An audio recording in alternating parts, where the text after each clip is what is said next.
ભગવતે વાસુદેવાય. નમો ભગવતે વાસુદેવાય. ઓમ નમો ભગવતે વાસુદેવાય. નમો ભગવતે વાસુદેવાય. ઓમ નમો ભગવતે વાસુદેવાય. ઓમ નમો ભગવતે વાસુદેવાય. હરે કૃષ્ણ. સ્વાગતમ ઉપસ્થિત સર્વ વૈષ્ણવજન શ્રોતાગણ એવં મહાનુભાવો. આજે શ્રી નાગજી દાદાના સ્મરણાર્થે આ સત્સંગનો અવસર આપણને સૌને પ્રાપ્ત થયો છે. આજથી 5000 વર્ષ પૂર્વ કુરુક્ષેત્રની યુદ્ધભૂમિ ઉપર ભગવાને અર્જુનને ભગવદ્ ગીતાનો ઉપદેશ કર્યો છે. એટલે એને ગીતા જયંતિ કહેવામાં આવે છે. ગીતાજીનો જન્મ દિવસ છે. તો આમ તો ભગવદ્ ગીતાથી બધા પરિચિત છે, વ્યવહારમાં પણ ભગવદ્ ગીતાનો ઉપયોગ કરતા હશે. પણ આજના સત્સંગમાં આપણે એક વિશેષ વાતની ચર્ચા એ કરવી છે કે ભગવદ્ ગીતા વાંચવાની શું કામ? કારણ કે ગીતા બધાના ઘરે છે. બધાના ઘરે ગીતા છે અને ઘણા બધા તમે વાંચતા હશો. પણ આજે જે આ મૂળ પ્રશ્ન, શું કામ વાંચવાની? ગીતા વાંચવાથી ફાયદો શું છે? અચ્છા, મને કહો કેટલા લોકો ગીતા વાંચે છે? હાથ ઉપર કરો. ભક્તો નહીં, આ નવા જે ધાનાણી પરિવાર જે છે એમાંથી રિલેટિવ ગીતા કોણ કોણ વાંચે છે? ઓકે, એમાં 2-5 જણા છે. હવે તમને એ પ્રશ્ન પૂછે, ગીતા શું કામ વાંચવાની? શું કહો તમે? તો કે એ ખબર નથી, આપણે ક્યારે એની ઉપર વિચાર, બસ કોઈએ કીધું તો વાંચવાની એટલે વાંચીએ છીએ. અચ્છા, તો ભગવદ્ ગીતા એક શાસ્ત્ર છે અને જ્યારે કોઈ પણ શાસ્ત્ર આપણે વાંચીએ તો એનું એક પ્રયોજન હોય કે ભાઈ હું ગીતા વાંચું છું, શું કામ વાંચવાની? તો એની મને ખબર હોવી જોઈએ મારે ગીતા શું કામ વાંચવાની છે. ઘણીવાર એવું બને કે અમુક એવા શાસ્ત્રો છે એટલા અઘરા છે કે એને તમે બહુ વાંચો ને ફળ થોડું એવું મળે, નાનું એવું, અલ્પ. એને વાંચી નાખ્યું કેટલું બધું, સંસ્કૃત કેટલું વાંચી નાખ્યું, પણ ફળ થોડું એવું પ્રાપ્ત થાય. તો એવું લાગે ને આપણી મહેનત વેસ્ટ ગઈ. માનો 700 પેજનો કોઈ ગ્રંથ છે અને આખું વાંચી નાખ્યું, પૂછો આનો લાભ શું છે? તો બસ થોડો એવો 2-5% ફળ મળશે. તો આપણા મનમાં એક વિચાર આવે કે તો અહીંયા તો આપણી મહેનત બધી વેસ્ટ થઈ ગઈ છે. આપણે ગુજરાતીમાં એક કહેવત છે ને, ખોદ્યો ડુંગર નીકળ્યો ઉંદર. કોઈ તમને એવું કે ભાઈ આ ડુંગરની નીચે બહુ સોનું છે અને આખો ડુંગર ખોદી નાખો ને એમાં પછી ઉંદરડાનું દર નીકળે હેઠે. કહેવત તો ત્યાંથી જ આવી છે. તો એવું થાય કે એટલું બધું વાંચ્યું આપણે, પણ પોતાને જો પ્રશ્ન કરીએ કે આનો લાભ શું છે. અને જે લોકો ગીતા વાંચે છે અત્યારે સમાજમાં, એને પણ પૂછો કે આ ગીતા વાંચ્યા એનો લાભ શું મળ્યો તમને, પ્રયોજન શું છે? તો આની તો જાણકારી નથી. એટલા માટે કોઈ પણ ગ્રંથને વાંચતા પહેલા આપણે એ સમજવાનું છે કે શાસ્ત્ર શું છે અને શાસ્ત્રનું વાંચન શા માટે કરવાનું છે. તો સૌથી પહેલો વિષય છે કે કોઈ પણ ગ્રંથ વાંચતા પહેલા 4 વસ્તુ જાણી લેવી જોઈએ. આ ધ્યાનથી સમજો, 4 વસ્તુ. એક શ્લોક છે, અધિકારી ચ સંબંધો વિષયશ્ચ પ્રયોજનમ ગ્રંથ દાવૈવ વક્તવ્યમ અનુબંધ ચતુષ્ટયમ. આ શ્લોકની અંદર કીધું છે કે કોઈ પણ ગ્રંથમાં 4 વસ્તુ જોવાની છે. પહેલું છે અધિકારી, બીજું છે સંબંધ, ત્રીજું છે વિષય અને ચોથું છે પ્રયોજન. અચ્છા, આ 4 વસ્તુ છે શું? તો આને કહે છે અનુબંધ ચતુષ્ટયમ. આ 4 વસ્તુ જે છે ને, આ જો આપણને ખબર હોય તો એ ગ્રંથનો વાસ્તવિક લાભ આપણને પ્રાપ્ત થાય. તો સૌથી પહેલું છે વિષય. વિષય ઇંગ્લિશમાં જેને કહે છે સબ્જેક્ટ. તો વિષય એટલે કે ગ્રંથ શું બતાવે છે. અચ્છા, ભગવદ્ ગીતા કોઈ લાવીને આપણને આપે કે પ્રભુજી લ્યો, માતાજી લ્યો, આ ગીતા લઈ લ્યો, તો આપણે પૂછે ને ગીતામાં શું છે, સબ્જેક્ટ શું છે ગીતાનો? તો મહાભારતનો જ્યારે અંત વ્યાસદેવ લખી રહ્યા છે તો એમણે એક સુંદર વાત લખી છે એમાં, કે જે વસ્તુ આ મહાભારતમાં છે એ તમને દુનિયામાં બધી જગ્યાએ દેખાશે. ક્યાંય લખેલી કે કોઈ જગ્યાએ મહાભારતમાંથી કોઈએ કાંઈ લીધું છે, બધી જગ્યાએ છે. પણ વ્યાસદેવ લખે છે કે જે મહાભારતમાં નથી એ દુનિયામાં ક્યાંય નથી. મતલબ કેટલું એક એલાન વ્યાસદેવે કર્યું. મહાભારતમાં છે તો આમાંથી જ્ઞાનની ચોરી કરીને બધાએ અલગ અલગ ઘણું બધું લખી નાખ્યું, પણ જે મહાભારતમાં નથી એ બીજે ક્યાંય નથી. તો કોઈ વ્યક્તિ આપણને એમ કે અત્યારે ડિસેમ્બર મહિનો ચાલે છે, એને ઇસ્કોનની અંદર મેરેથોન મહિનો કહેવામાં આવે છે, ગીતા મેરેથોન. આખું વર્ષ તો ભક્તો જતા હોય બધાની પાસે ભગવદ્ ગીતા લઈને કે ભાઈ આ તમે લઈ લ્યો, ગીતા રાખો, વાંચજો, જીવન સફળ બનશે. પણ મેરેથોન એટલા માટે કે આ મહિનાની અંદર વિશેષ રૂપથી ભક્તો ભગવદ્ ગીતાનું વિતરણ કરે છે. ઘરે ઘરે જઈ, ડોર ટુ ડોર જઈને જેને ગીતાનો ગઈ ખબર ન હોય એને પકડાવે, લે તુંય લઈ લે ગીતા, વાંચજે.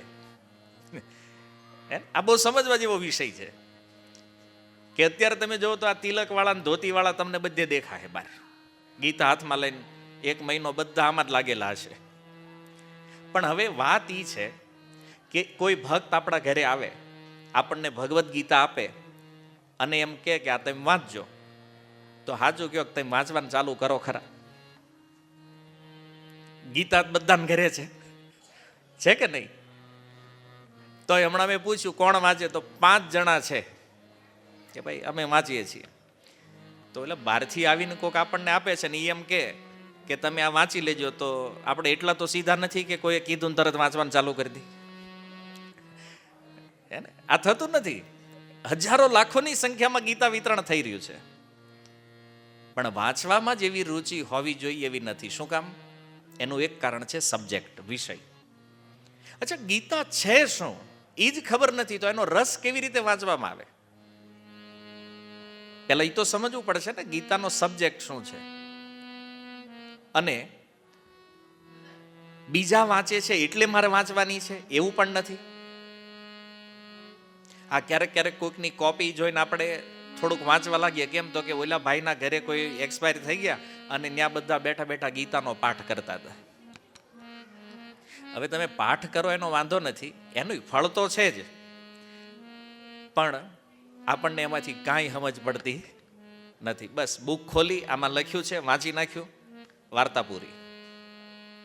તો એક વિષય એ સમજવાનો છે કે જે ગ્રંથ આપણે વાંચીએ, ચાહે ગીતા હોય, રામાયણ હોય, ભાગવત હોય, તો એનો સબ્જેક્ટ શું છે આ પહેલા જાણી લેવું જોઈએ, રસ જો વધારવો હોય તો. અચ્છા, સેકન્ડ વસ્તુ છે અધિકાર.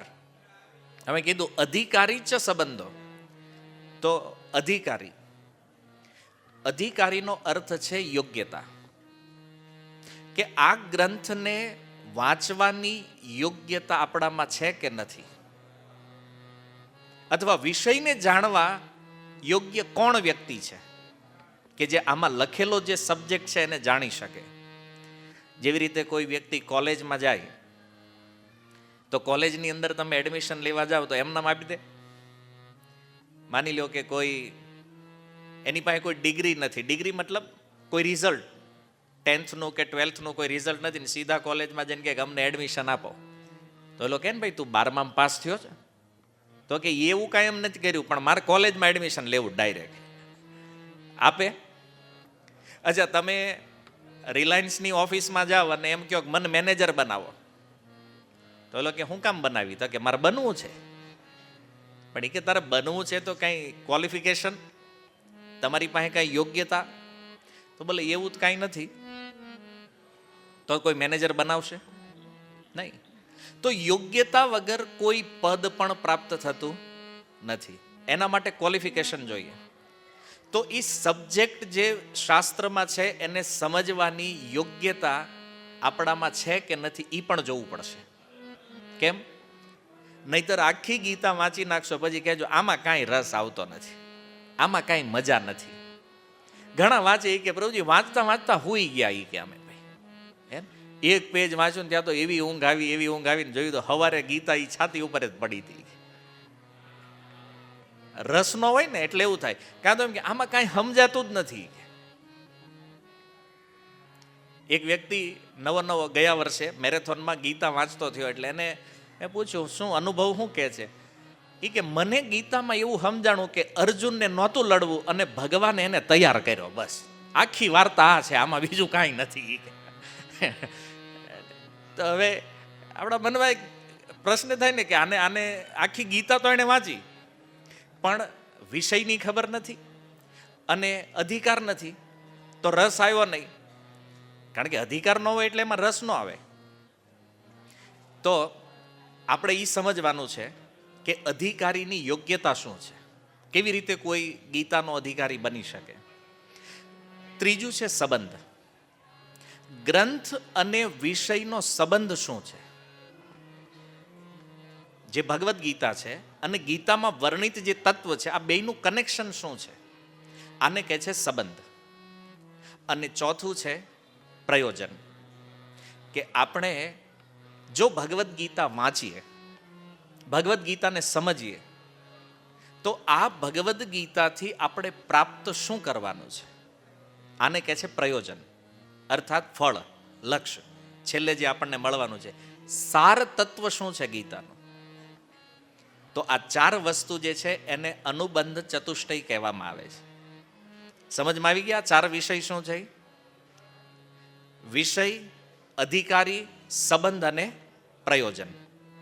ઓકે, સૌથી પહેલા આપણે ચર્ચા કરીએ કે ગીતાના વિષયમાં અધિકારી કોણ છે. અધિકારી મતલબ જિજ્ઞાસુ, જેની અંદર કંઈક જાણવાની ઈચ્છા હોય. વેદાંત સૂત્રનું પ્રથમ સૂત્ર છે અથાતો બ્રહ્મ જિજ્ઞાસા. આ સંસારમાં કોઈ મનુષ્ય બન્યા છે, માનવ દેહ જેને મળ્યો છે, એનું પહેલું કર્તવ્ય છે કે એ બ્રહ્મ જિજ્ઞાસા કરે. એની અંદર જાણવાની જિજ્ઞાસા હોય. અને આ જિજ્ઞાસા શું છે? ઘણીવાર લોકો આપણને મળે તો એવું કહેતા હોય કે પ્રભુજી આ સંસાર ઠીક નથી લાગતો. એમ કોઈ પૂછે ને તો કે ભાઈ કેમ આખું ગામ અહીંયા રહે, તને શું વાંધો છે ભાઈ? નહીં, ઠીક નથી. કેમ? કાંઈક ગડબડ હોય એવું લાગે છે, કાંઈક તો તકલીફ હોય એવું છે આ દુનિયામાં. ક્યારેક અંદરથી એવી અનુભૂતિ થાય. એને કહે છે જિજ્ઞાસા. આખું જગત જે એક કોમન પ્લેટફોર્મ પર જીવી રહ્યું છે, આપણને એનાથી કંઈક અલગ વિચાર આવી રહ્યો છે. આ વસ્તુ બરાબર નથી. આને કહે છે જિજ્ઞાસા. અને બીજા એક એવા વ્યક્તિ છે કે જેનો જન્મ તો મનુષ્યના રૂપમાં થયો છે પણ એને સંસારમાં દુઃખ દેખાતું જ નથી. આપણે એને કહીએ કે પ્રભુજી લ્યો ને આ ગીતા, તો એ કે શું કામ? કીધું વાંચજો, આમાં આપણું કલ્યાણ થાય. પણ એ કે મારે કાંઈ પ્રોબ્લેમ છે જ નહીં.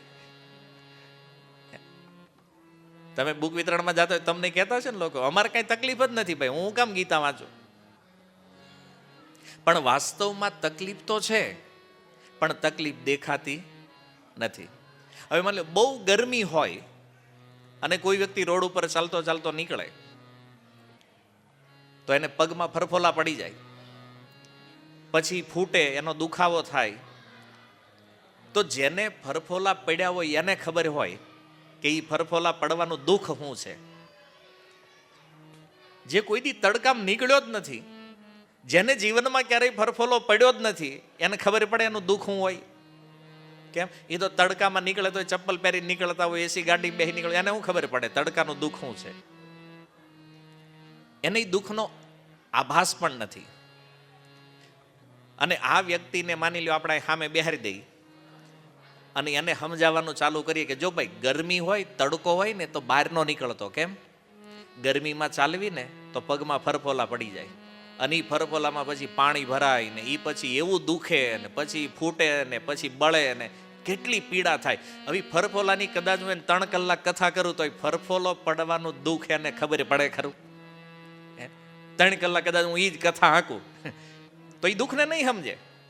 પણ એને એકવાર તડકા મોકલી દો બહાર ચપ્પલ પહેર્યા વગર, અને પછી એને ખબર પડી જાય તરત જ આ દુઃખ શું છે. તો સંસારમાં 2 પ્રકારના લોકો છે. એક એ છે કે જે આ સંસારમાં જન્મ લઈ અને જીવતા જીવતા અનુભવવા લાગે છે કે નહીં, કાંઈક તો ગડબડ છે આ દુનિયામાં, અહીંયા રહેવા જેવું નથી, અહીંયા કંઈક તો દુઃખ છે, સમસ્યા જેને હું ચાહતો નથી છતાં એ આવે છે. આ છે જિજ્ઞાસા. અને અમુક લોકો એવા હોય જન્મે ત્યાંથી મરે સુધી કોઈ એક દિવસ એને વિચાર જ ન હોય દુઃખ છે અહીંયા આપણે, કે આપણે દુઃખમાં છીએ. એને એવું લાગે છે કે નહીં બસ આ જે છે અહીં બધું એ સુખ છે, દુઃખ જેવું કાંઈ છે જ નહીં. તો જે લોકોને સંસારના દુઃખની અનુભૂતિ છે તો એ વ્યક્તિ વિચાર કરશે કે આ દુઃખને મારે હટાવવું છે. આપણા જીવનમાં દુઃખ આવે તો આપણે પહેલું કામ શું કરીએ છીએ? પહેલો વિચાર શું આવે? દુઃખને હટાવવાનો.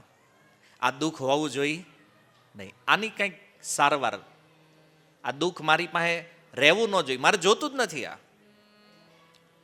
તો આવી જેની જિજ્ઞાસા છે કે જેણે અનુભવ્યું છે કે આ સંસારમાં દુઃખ છે અને આ દુઃખ મારે જોતું નથી, આવો એક્સપિરિયન્સ જેની અંદર થઈ ગયો છે, આ વ્યક્તિના મનમાં જિજ્ઞાસા થાય અથવા આ વ્યક્તિ અધિકારી છે કે ભગવદ્ ગીતા વાંચવી જોઈએ. આવા જિજ્ઞાસા વાળો વ્યક્તિ જ્યારે ગીતા વાંચે ત્યારે એને એમાંથી સમજાશે કે મારા પ્રોબ્લેમનું સોલ્યુશન આમાં છે, સમાધાન આ ગ્રંથમાં છે. સંસારમાં દુઃખ તો છે, આગળ ઉપર ગીતામાં ભગવાને કીધું છે દુઃખાલયમ અશાશ્વતમ. આ સંસાર કેવું છે? દુઃખાલય છે. અહીંયા દુઃખ જ દુઃખ છે અને અશાશ્વત છે. તો હવે દુઃખાલયમાં આપણે આવી તો ગયા છીએ, સંસારમાં દુઃખ છે એ આપણને ખબર છે, પણ મેન વસ્તુ તો એ છે કે આપણે એની સારવાર કરવાની છે. દુઃખ છે તો એ દુઃખને હટાવવાનો પ્રયાસ કરવાનો છે. પણ જે વ્યક્તિ દુઃખને સમજતો જ નથી એને હટાવવાનો પ્રયાસ કરતો નથી. તો જેને સમજમાં આવ્યું છે એ અધિકારી છે, જેને જિજ્ઞાસા થઈ ગઈ છે એ અધિકારી છે. તો અભક્ત જે છે, જે આ સંસારમાં ભક્ત નથી, ભગવાનના વિષયમાં કોઈ જ્ઞાન નથી, ભગવાનથી કોઈ સંબંધ નથી, આ અભક્તને સમજમાં જ નથી આવતું દુઃખ શું છે. ભગવદ્ ગીતા તમે આપો અને એને કહો કે દુઃખમાંથી મુક્ત થવાનો ઉપાય આમાં છે, તો એ કહે પણ મારે દુઃખ છે જ નહીં ભાઈ. આને તમે ગીતા કઈ રીતે આપો? કોઈ વ્યક્તિ કે મારે ગીતા હું કામ વાંચવાની, તો કે તમે દુઃખી છો એટલે. પણ ઓલો કે મારે દુઃખ જ નથી. કેમ? ફેક્ટરી ફર્સ્ટ ક્લાસ હાલે છે, બંગલો જોરદાર છે, પરિવાર મસ્ત આપ્યું છે ભગવાને, સમાજ આટલો સારો છે, તકલીફ છે ક્યાં ભાઈ? દુઃખ છે જ નહીં મારા જીવનમાં. પણ એને નહીં સમજાય કે રોટી કપડા મકાન જે છે એ ન હોવું એ દુઃખ નથી. જીવનમાં ધર્મ નથી એ દુઃખ છે. કારણ કે ધર્મ નહીં હોય ને તો રોટી કોઈ છીનવી લેશે, કપડા કોઈ ફાડી નાખશે અને મકાન કોઈ હળગાવી દે. એટલા માટે ધર્મ જરૂરી છે જીવનમાં. પણ લોકો અમુક અમુક એવા છે એ માનતા જ નથી કે દુઃખ છે. અસલી દુઃખ છે જન્મ લેવો. જન્મ મૃત્યુ જરા વ્યાધિ દુઃખ દોષાનું દર્શનમ, આ ગીતામાં ભગવાન કહે છે. આ વાસ્તવિક દુઃખ છે, પણ આની તો મનમાં કલ્પના નથી, લોકોએ વિચાર નથી કર્યો કે આવું દુઃખ હોય. તો જે અભક્ત છે એને નથી સમજમાં આવતું. હવે જેને એ ખબર જ નથી કે દુઃખ શું છે, તો એનું નિવારણ કેમ કરે? ચાલો તમને રોગ થયો છે, તો રોગની સારવાર કરવી જોઈએ, પણ પહેલાં ખબર તો હોવી જોઈએ ને રોગ શું થયો છે. તો જેને રોગની જ જાણકારી નથી એ સારવાર કેવી રીતે કરે, દવા કેવી રીતે લે? દવા લેવા પહેલાં રોગની જાણકારી હોવી જોઈએ. તો આ દુનિયામાં મોટા ભાગના લોકો એવા છે જેને આ રોગની જ ખબર નથી કે જન્મ મૃત્યુ જરા વ્યાધિ જે છે એ આપણું અસલી દુઃખ છે, અને આને દૂર કરવા માટે ભગવદ્ ગીતા જે છે એ ઉપાય છે. તો નિવારણ એને ખબર નથી. પણ જે વ્યક્તિ જાણે છે દુઃખ શું છે એને તો એની સારવાર કરવી જોઈએ. કોણ માને છે હું દુઃખી છું એમ? જો આ એક છે ને બહુ મોટો પ્રશ્ન છે. આજ તમે કોઈને જઈને પૂછો તમે દુઃખી છો કે સુખી છો, જવાબ શું મળશે? તમને કોઈ પૂછે કે તમે દુઃખી છો કે સુખી, શું જવાબ આપે? સુખી. એને કોઈ સ્વીકાર કરવા નથી માંગતું કે હું દુઃખી છું. બધા એમ જ કહે કે નહીં અમે સુખી છીએ. એને પણ આપણે સુખી છીએ કે દુઃખી કોઈને કહેવાની જરૂર, આ સંસાર સિદ્ધ કરી દે આપણે દુઃખી જ છીએ. કોઈ વ્યક્તિને એવું હોય કે આપણી પાસે ખૂબ ધન છે અને મારો પરિવાર મને બહુ પ્રેમ કરે છે, વૃદ્ધાવસ્થા આવે ને, ભલે ગમે એટલું સારું ઘર હોય, ગમે એટલા સેવા કરવાવાળા માણસો હોય અને પ્રેમ કરવાવાળો પરિવાર હોય, પણ ક્યારેક તો એવી વાતોનો સામનો કરવો પડે જેનાથી હૃદયમાં દુઃખ લાગે. ક્યારું આની હાટું જિંદગી આપી છે આપણે. એ ભલે બહુ પ્રેમ કરતું હોય પરિવાર, પણ ક્યારેક તો એમ કહી દે કે દાદા ખબર નથી પડતી, હવે તમે શાંતિ રાખો, હવે તમારો વહીવટ પોતી ગયો છે, હવે અમારું કામ છે. એને આ ઘડી ગયો તમે અહીં બેસી જાઓ છાનમાના ખૂણામાં. એને આ શબ્દો સાંભળવા તો વૃદ્ધાવસ્થાનું દુઃખ તો છે જ. ભલે ને કોઈ માનતું હોય કે ના ના અમારે કાંઈ વાંધો નથી, કેમ થાય કે છોકરા બહુ રાગે છે, અનુભવાય તો છે જ. એટલા માટે સંસાર બતાવી દે આપણે દુઃખી છીએ. આમાં મહેનત કરવાની જરૂર નથી, કાંઈ રિપોર્ટ કરવા નહીં જવું પડે કે આપણે સુખ છે કે દુઃખ છે, આનું કંઈક એનાલિસિસ કરીએ, નહીં, સંસાર જ બતાવી દે છે. કારણ કે ગીતામાં કીધું જ ભગવાને દુઃખાલયમ છે આ ભાઈ. તો જે દુઃખાલયમની અંદર આપણે રહીએ છીએ ને દુઃખ તો છે. તો આ દુઃખની જિજ્ઞાસા હોવી જોઈએ. અને જિજ્ઞાસુ આ સંસારમાં બે પ્રકારના છે, ધ્યાનથી સમજજો. પહેલો એ વ્યક્તિ છે જે સંસારને ભોગવવા વાળો છે, ખૂબ સંસારનો ભોગ કરે, ખૂબ ભોગ કરે, અને પછી એના મનમાં કંઈક ઈચ્છા જાગે કે ભાઈ હવે શું કરવાનું છે. બહુ ભોગની તો ઈચ્છા છે જ. અને બીજો છે ભોગનો ત્યાગ કરવા વાળો, એને પણ જિજ્ઞાસા છે. એ જોવે છે કે આ બધા ભોગ ભોગવ્યા, અંતે આમાં કાંઈ મળ્યું નથી, તો પછી એક કામ કરો, છોડો આને. જે વસ્તુમાં કાંઈ છે જ નહીં, ઓલા કે એમ તલમાં તેલ જ નથી તો એને પીલીને શું ફાયદો છે, પછી છોડી દો. એક ભોગ કરવા વાળા જિજ્ઞાસુ છે, એક ત્યાગ કરવા વાળા છે. તો આ બંને વ્યક્તિ ગીતાના અધિકારી છે. જે સંસાર ભોગવવા વાળા છે એ જો ભગવદ્ ગીતા વાંચે તો એને ભગવદ્ ગીતામાંથી સમજાશે કે ભોગ ભોગવવામાં દોષ શું છે, આમાં તકલીફ શું છે. ભોગ ભોગવવામાં દોષ એ છે કે આપણને એવું લાગે છે કે આપણે ભોગ ભોગવી રહ્યા છીએ, પણ વાસ્તવમાં ભોગનું પરિણામ દુઃખ છે. આ સંસારમાં નાના મોટા જે કાંઈ દુઃખ જીવનમાં આવે છે એની પાછળનું એકમાત્ર કારણ જે છે એ કેવલ અને કેવલ આ ભોગ છે. પણ આ ખબર ક્યાંથી પડે? ભગવદ્ ગીતા વાંચીએ ત્યારે અધ્યાય 18ની અંદર ભગવાન કૃષ્ણ અર્જુનને કહે છે કે અર્જુન, ભોગ જે છે ને એ પહેલા આનંદ આપે છે અને પરિણામમાં દુઃખ આપે છે. આ ભોગનો સ્વભાવ છે. પણ આ સમજાય ક્યાંથી? ગીતા વાંચીએ ત્યાંથી. ઓટોમેટિક તો નહીં ખબર પડે.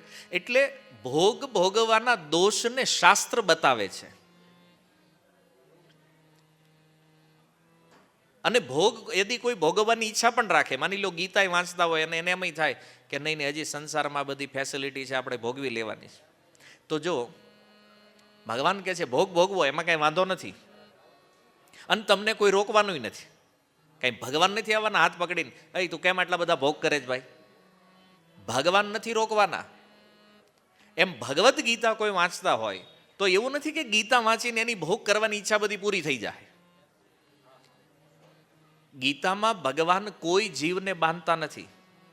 જો 18મા અધ્યાયમાં બધો ઉપદેશ આપી દીધા પછી ભગવાને અર્જુનને કીધું, યથા ઈચ્છસી તથા કુરુ. અર્જુન, તારી જે ઈચ્છા હોય એ કર.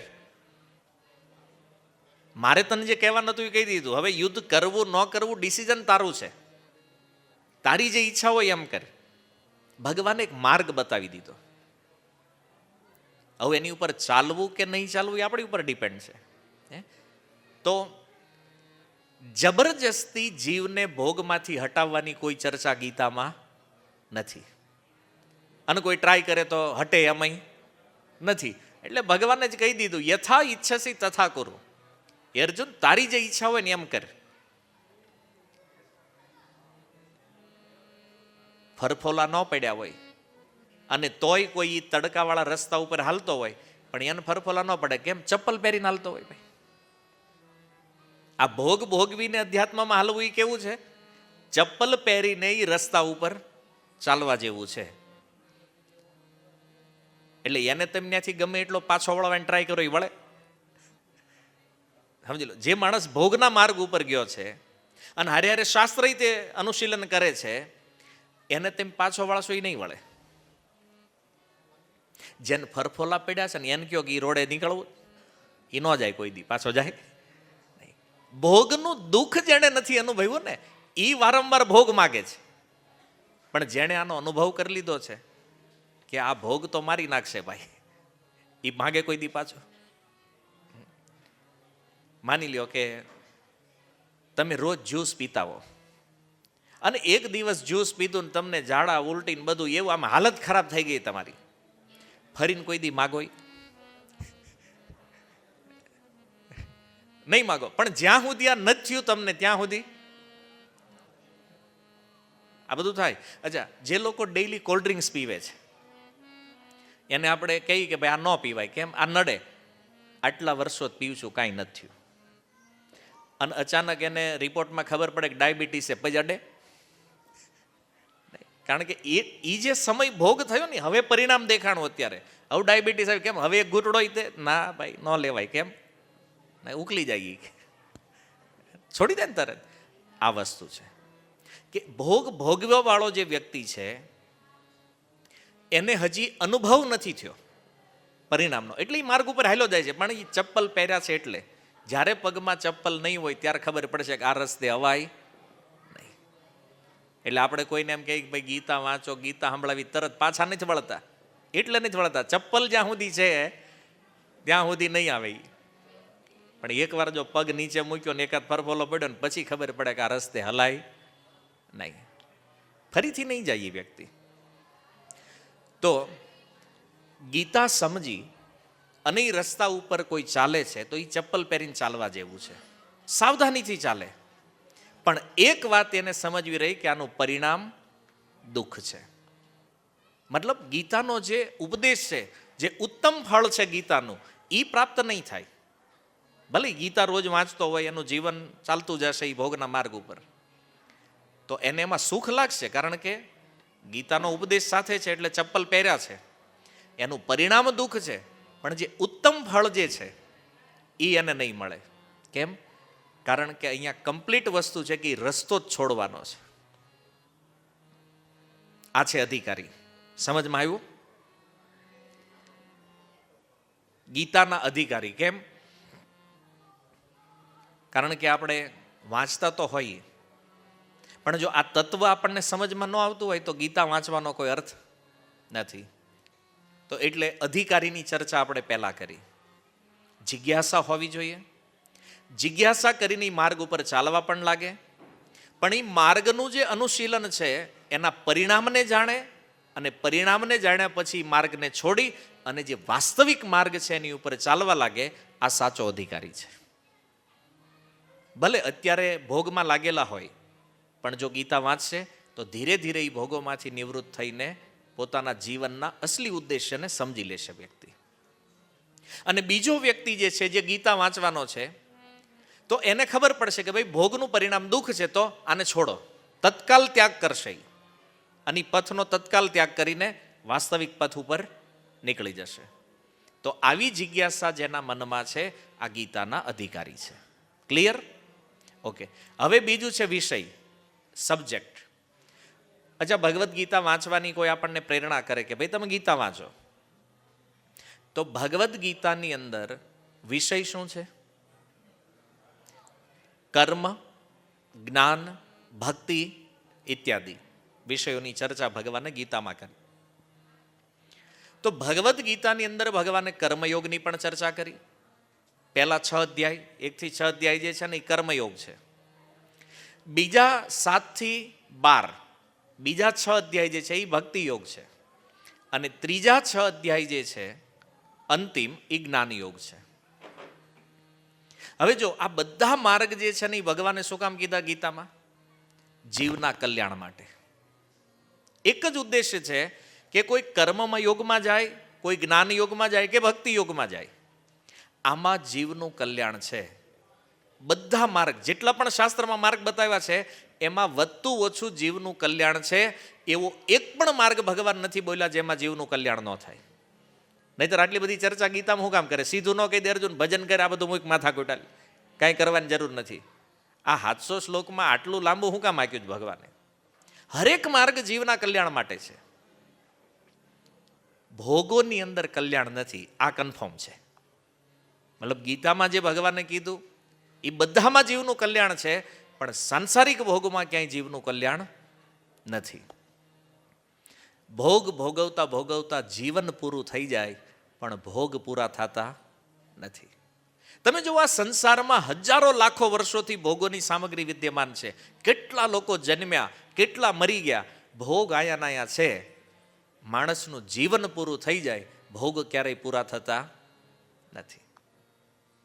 આજ સુધી એવું બન્યું છે ભોગ ખૂટી ગયા હોય?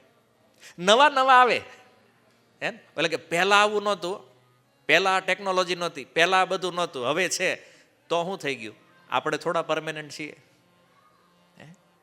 ભોગ તો અહીંના રહેશે, આપણું જીવન પૂરું થઈ જાય છે, પણ ભોગ ક્યારેય પૂરા થતા નથી. અને જેમ જેમ વિષય ભોગો વધે તો ભોગના સુખ સાથે દુઃખ ઇનબિલ્ટ છે. તમે મોબાઈલ લેવા દુકાને જાઓ અને તમે એમ કહો કે મારે મોબાઈલનું બોક્સ અને કેટલોગ નથી જોતું, મારે મોબાઈલને ચાર્જર જોઈ, જોઈ લો કે લેવું હારે જ આવે. તમારે ન જોતું હોય કચરામાં નાખી દો, બાકી આવે હારે. એમ સંસારની અંદર સુખ માટે જીવ કોઈ પણ પ્રયાસ કરે તો એની પાછળ દુઃખ વધતા ઓછા પ્રમાણમાં ઇનબિલ્ટ દુઃખ છે જ. તમે કહો એ કેવી રીતે? ધ્યાનથી સમજો આ તત્વ. આજ થોડુંક હું તમને ફિલોસોફિકલ ક્લાસ આપી રહ્યો છું, કારણ કે આને સમજ્યા વગર છે ને અધ્યાત્મમાં પ્રગતિનો કોઈ ચાન્સ જ નથી. કોઈ પણ ભોગ આ સંસારમાં બીજા જીવની હાનિ વગર આવતો નથી. વાત સમજમાં આવી? જે પણ સુખ ભોગ માટે આપણે પ્રયાસ કરીએ છીએ એ સુખ આપણને ત્યારે મળે છે જ્યારે બીજા જીવને દુઃખ થાય છે. અન્ય જીવની હાનિ વગર કોઈ સુખ નથી આવતું ક્યાંય. અચ્છા, તમે વિચાર કરો, આહાર લઈ લો, ભોજન. આપણે આહાર ખાઈએ છીએ તો વનસ્પતિને છોડને દુઃખ લાગે છે કે નહીં? કષ્ટ થાય છે ને એને જ્યારે કાપો છો તો, કારણ કે વનસ્પતિમાં જીવ છે. હવે તો સાયન્સ માને છે વનસ્પતિમાં જીવ તો કષ્ટ છે ને, બીજાની હાનિ થઈ ત્યારે આપણી સુધી આવ્યું છે. અચ્છા, જે રોટલી બનાવીને ઘરવાળા આપે છે એને તો એ ચૂલાની કે ગેસની ગરમી સહન કરવી પડે છે કે નહીં? કષ્ટ થાય છે ને ત્યારે આપણી થાળીમાં રોટલી આવે છે. તમારી પાસે ગાડી છે, એને જે બનાવવા વાળા વ્યક્તિઓ છે એ જ્યાં ફેક્ટરીમાં કામ, એને કષ્ટ, કોઈ મજા માટે કામ કરે છે કોઈ? જ્યાં પણ કામ કરીએ છીએ ત્યાં દુઃખ છે. એટલે આપણી પાસે જે કાંઈ સુખ આવે છે તો સમજો કે એની પાછળ કેટલાય જીવોને કષ્ટ થયું છે, ત્યારે એ સુખ આપણી સુધી પહોંચ્યું છે. આપણે આ નથી જોતા, આપણને ખાલી સુખ દેખાય કે વાહ આપણને આ વસ્તુ મળી ગઈ, આ વસ્તુ ખાવાની મળી ગઈ, આ કપડાં મળી ગયા, આ મળી ગયું, પણ એની પાછળ કેટલા જીવોએ કષ્ટ સહન કર્યું છે એ જોવો. અને જીવિત વ્યક્તિ આ સહન કરે છે, જે જીવિત છે મનુષ્ય, એ જ્યારે સહન કરે ત્યારે આપણે સુખ ભોગવીએ છીએ. અને એટલા માટે આ ઇનબિલ્ટ વસ્તુ હોવાના કારણે પરિણામ રૂપ દુઃખ તો આવવાનું છે. ભોગનું પરિણામ જ દુઃખ છે, પણ એ આપણે જોતા નથી. આ સંસારમાં જે બુદ્ધિમાન વ્યક્તિ છે એ જાણે છે દુઃખ ક્યાંથી આવે છે, અને એટલા માટે એ ભોગને નથી ચાહતો, એ ભોગનો ત્યાગ કરી દે છે. એનું એકમાત્ર કારણ એ છે, કારણ કે એને ખબર છે કે બીજાને હાનિ પહોંચાડ્યા વગર હું સુખી થઈ શકું એમ નથી. કોઈ પણ ફિલ્ડ, કોઈ પણ ક્ષેત્રની અંદર આ વસ્તુનું એનાલિસિસ કરો, તમે ઘરે જઈને શાંતિથી વિચાર કરજો આ વાત ઉપર. અને એટલા માટે પ્રત્યેક ભોગોનું પરિણામ દુઃખમાં છે. બુદ્ધિમાન વ્યક્તિઓ આ જાણે છે, અને એટલા માટે એ ના પાડે છે કે ભાઈ અમારે દુઃખ જોતું નથી, દુઃખ હું ચાહતો નથી. અને જો આ સંસારમાં કોઈ દુઃખ નથી ચાહતું, જે બુદ્ધિમાન છે, કોઈ વ્યક્તિએ આજ સુધી દુઃખ માટે પ્રયાસ કર્યો છે? આ દુનિયામાં જે લોકો મહેનત કરે છે એને પૂછો, સુખી થવા માટે કરો છો કે દુઃખી થવા માટે કરો છો? બધા વ્યક્તિનું લક્ષ્ય તો સુખ છે, પણ એ પ્રાપ્ત શું કરે છે? દુઃખ. એટલા માટે એક ઉદાહરણથી સમજો. આ દુનિયામાં લોકો આત્મહત્યા કરે છે, સુસાઇડ જે કરે છે, લોકો આત્મહત્યા શું કામ કરે છે?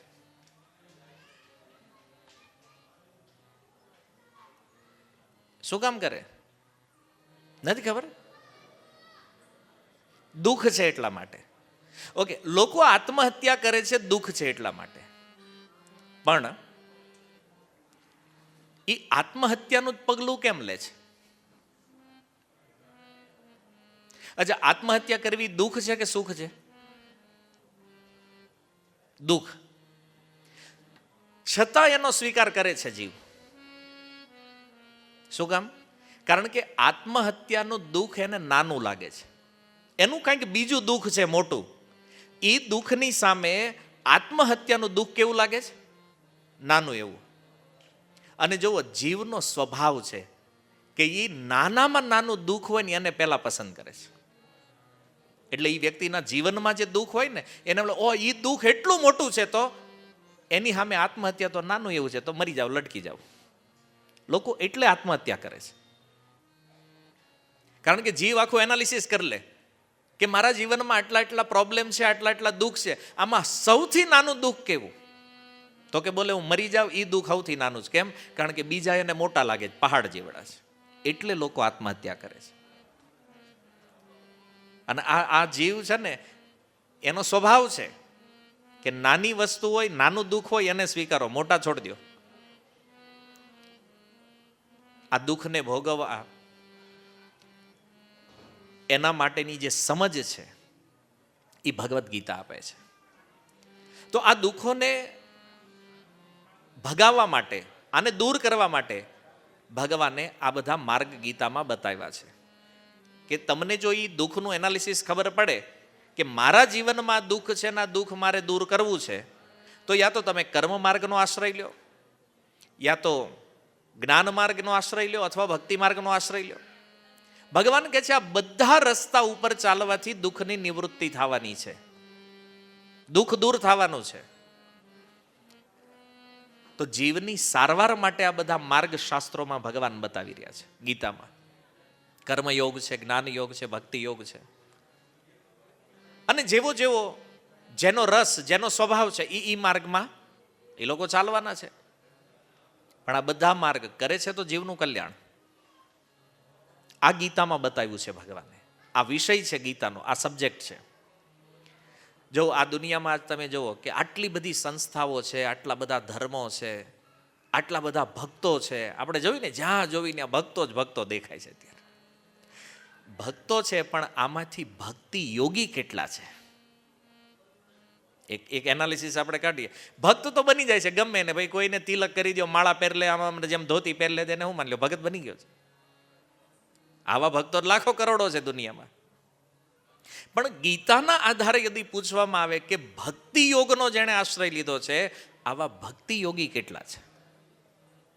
બાકી તો જ્યાં જોડાઈને એનું તિલક માળા કંઠી પહેર્યો એટલે તો કે આ ભગત હે ને. આનાથી તો દુનિયા ભરી પડી છે ભાઈ. પણ ખરેખર કેટલા ભક્તો છે? અને ભક્ત શું છે? ગીતામાં ભગવાન કહે છે તસ્માત યોગી ભવાર્જુન. ભગવાન કહે છે અર્જુન તું યોગી બન. અને યોગીનો અર્થ શું છે? જેને દુઃખની નિવૃત્તિ કરવાની કળા આવડી ગઈ છે, આ સાચો યોગી છે. આ ગીતામાં ભગવાન કહે છે, હરેક યોગમાં છે, અર્જુન તું યોગી બન. મતલબ જીવનમાં જે કષ્ટ આવી રહ્યું, જે દુઃખ છે, એને કેવી રીતે નિવૃત્ત કરવું, એની સારવાર કેમ કરવી, આમાં જે એક્સપર્ટ છે એને ભગવાન ગીતામાં યોગી કહે છે. તસ્માત યોગી ભવ અર્જુન. તારે યોગી બનવાનું છે અર્જુન. પોતાના દુઃખની હાનિ કરવા વાળો બન. નહીં તો માની લો અર્જુન કે જો હું મારા દુઃખને હું દૂર ન કરી શકું તો શું થશે? આદિ શંકરાચાર્ય ભગવાન કહે છે પુનરપી જનનમ પુનરપી મરણમ પુનરપી જનની જઠરે શયનમ. વારંવાર જન્મ થશે, વારંવાર મૃત્યુ થશે, અને જન્મ મૃત્યુના પ્રવાહમાં ક્યારેય ખબર નહીં પડે કે આ દુઃખમાંથી બહાર કેવી રીતે નીકળવાનું છે, આ દુઃખને દૂર કેવી રીતે કરવાનું છે. અને જો અનંત જન્મો વયા ગયા, એ અનંત જન્મોમાંથી આ એક જીવન છે જ્યાં અત્યારે આપણે લઈને બેઠા છીએ. આજ સુધી તમારી જે કાંઈ ઉંમર થઈ હોય, તમે કોઈ દી આની ઉપર વિચાર કર્યો છે કે આવવાવાળા મૃત્યુથી હું કેવી રીતે બચી શકું? અથવા મારે કાંઈક એવું કરવું છે કે મૃત્યુ તો મારું એક દિવસ આવવાનું છે, આપણા બધાને એક દિવસ આવવાનું છે, તો આ મૃત્યુથી બચવા માટે મારે શું કરવું જોઈએ? આનું એનાલિસિસ આપણે કર્યું છે ક્યારે?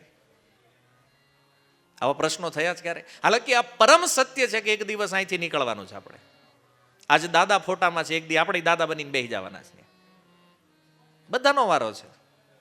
અને આ ક્રમ કોઈ એકાદ બે વાર નહીં, અનંત કાળથી ચાલતો આવે છે.